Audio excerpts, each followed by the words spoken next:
সমুদ্র ওখানে আর আমি এখানে পা মিলে পুরো সমুদ্রের ফিল নিচ্ছি, সমুদ্রের গর্জনকে উপভোগ করছি। আর এটা তো কিন্তু দীঘা নয় একদমই, এটা হচ্ছে মন্দারমণি। হঠাৎ করে জানতাম না যে পুরো সকালবেলাও জানি না যে এখানে আসবো।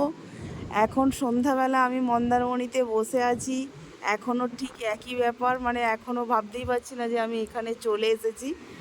আর এই রকমভাবে সমুদ্রের ধারে ঠিক বসে আছি।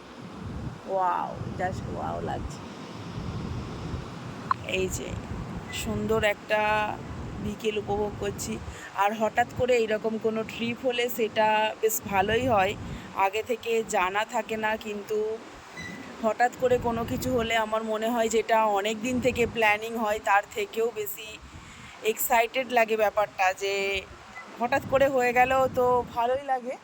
আবার এই যে দেখো এই সাইডটা কতটা সুন্দর লাগছে, পুরো গ্রিন ঝাউবন। আমি কি বলবো, আমি নিজে একা একাই ঢুকে যাচ্ছি। এই রিসর্টগুলো মনে হয় নতুন হয়েছে নাকি?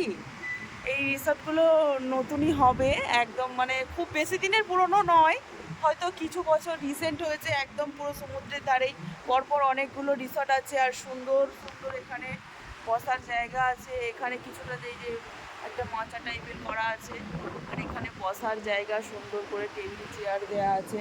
আর এই সাইডটা ঠিক এই রকম লাগছে, এখানটাতে বসে বসে এর উপরটায় উঠে গিয়ে সুন্দর করে একটা ফিল নেওয়া যায়। আর একা একা বসে বসে কতই বা বক বক করবো, সবাই রুমে ঘুমোচ্ছে, এখানে আমি এসে বসে বসে পাগলের মতো বকেই যাচ্ছি। কি আর করব, কিছু করার নেই, ঘুরতে তো হবে, ঘুরতে এসেছি, তাই জন্য একা একা বসেই আছি।